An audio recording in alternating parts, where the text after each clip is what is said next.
Alice was everywhere until she wasn't. Just like at first she was nowhere until she was. The absence of her before I knew she existed was nothing. Now, the absence of her shrouds everything. Like a guest who never came to dinner. A stormy sky that didn't deliver. Nothing can wash away the void where she used to be. This is what I'm thinking about the first time I take the walk without her. I met Alice at a dinner party, the raucous kind with wild guests, beautiful people glittering in late summer air on a second-floor balcony backlit by a September sky. We were all friends of Richard, and this was his brilliant attempt to make all the people I love come together. Or it was a lavish birthday party thrown for himself. You could never quite tell with Richard. He was my hairdresser, but I was included among the people he loved the most, and so was Alice. From across the table, her eyes kept locking mine with interest, hers large and dark and layered with mischief. Her husband was older, serene, a balm to her boisterousness. "I know you from somewhere," she'd said that night when there was both sweltering heat and a prelude of autumn in the air. We sipped deep, earthy Bordeaux and had the getting-to-know-you conversation. The what do you do, are you married, do you have kids variety. A week later, on my morning run with Copper, I ran into Alice again, and now we knew. "This is where I see you." We both exclaimed it as we came into each other's space on the trail, the wide, flat former trackbed for trains. Copper panted at my side, not used to the interruption in our run. Alice was delighted. Although she didn't run, I agreed to slow it to a power walk and change direction, pulling a confused Copper along. The winds shifted, the weather and my life, simultaneously. I had been passing Alice on the trail forever. Her Nordic ponytail, so blonde it was nearly white, had been in my peripheral vision for years. In the winter, she was encapsulated in bright, good-quality warmth, red Patagonia outerwear, and a multicoloured hat from another dimension. Such was the insanity of its pattern. Her body was fit and lithe, ageless, from a lifetime of the walk. "The walk is so important," she'd tell me. But she didn't have to tell me. I stopped running, and my knees responded with "finally." "For the love of God, stop trying to break us. You aren't young anymore." Alice, who I had flown by in summers before, barely noticing her, became my near-daily companion, and without the run, the walk became essential. My knees, at age 40, were dissolving like broken concrete, but I still needed the exercise, and as it turns out, the companionship. We figured out that winter we'd been passing each other more places than the trail. We had circled each other forever, near collisions and missed encounters. Richard was the hub that had put us on the balcony that night. Richard who collected people like trophies, beautiful and successful ones. His Instagram had thousands of followers. "But he doesn't really have friends, you know," Alice observed, and I agreed. Richard was a perpetuator of vanity posting and humble brags, king of the selfie with #no filter. In person, you could see the ruddy undertones of his skin, and his bleached hair wasn't quite so effervescent. His need to be complimented was painfully obvious, like a giant cut that oozed blood and begged for stitches. We discussed Richard at length, chiding ourselves for gossip, but agreeing. What we talked about on the walk stayed on the walk. It wasn't only Richard. Soon, we discovered that we'd both worked in the same office building for years. She, the owner of a tiny liberal magazine.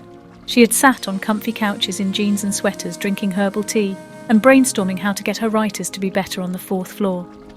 One level down, I had worn tailored suits in muted professional colours. Dove grey, classic black, the occasional cobalt blue.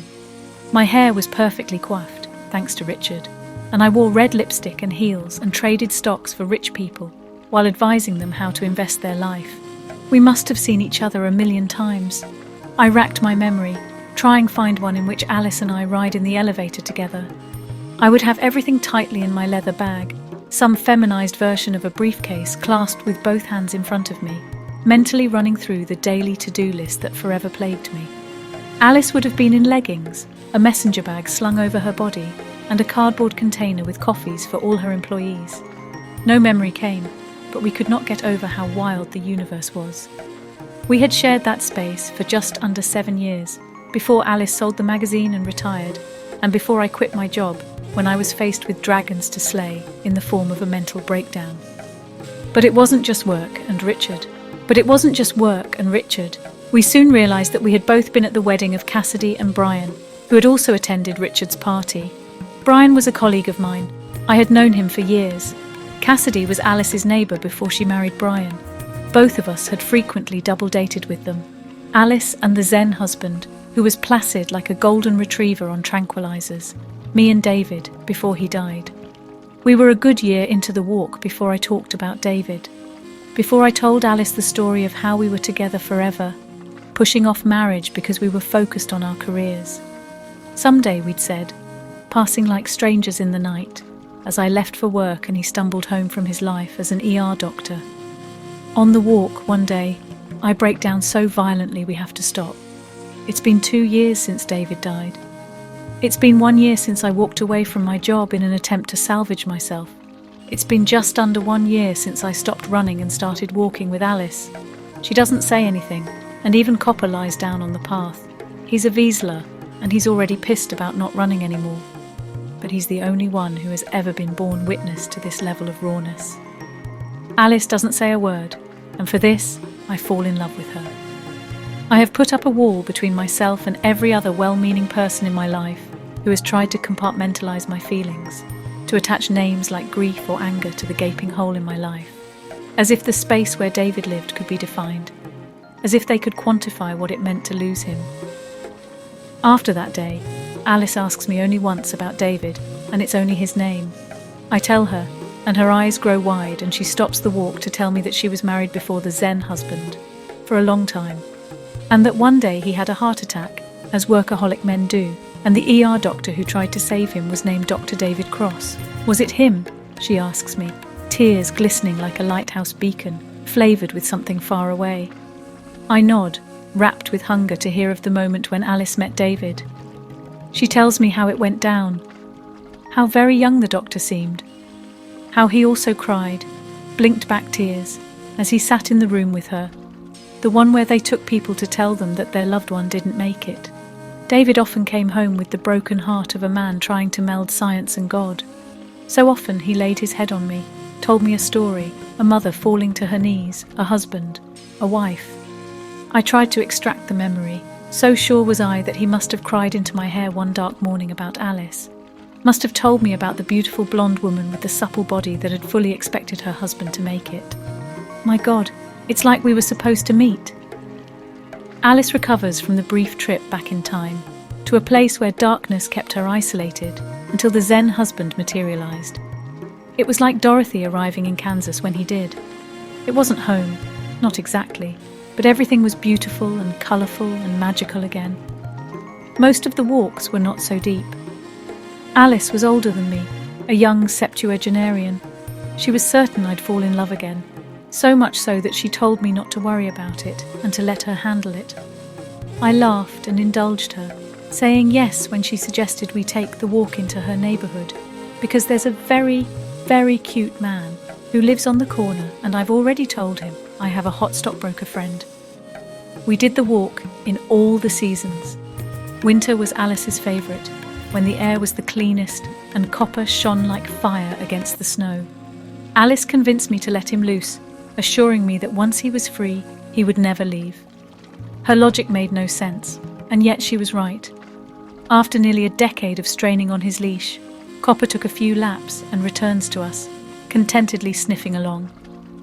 Summer was my favourite, with the sun that turned me golden for the first time in years, as I was no longer in an office for 10 hours a day. I was circling a drain of my own imposing, a 2-year mark in which carefully allocated funds would be used up, and I'd have to return to work. Alice said screw that and reminded me that I know how to make more money, that I'm the investment genius after all. I told her it's not that simple, but I cannot help delighting in the way my hair has lightened and the way the day feels like forever when you're outside to enjoy it. We both love fall. After all, this is when we met for the first time on a conscious plane of existence. We commemorated 2 years of knowing each other one September morning, agreeing to abort the walk in favour of breakfast. Alice said she'd pick me up, that she knew a great little diner off the beaten path. She took me to a place called The Bean, and I suppose I should have been shocked, but I wasn't, not after all this time. I love this place, she says to me. I used to get coffee almost every morning on my way to work. Me too, I say, and inside she revealed her ulterior motive for bringing me here. to a place I haven't once visited or come to since my self-imposed sabbatical.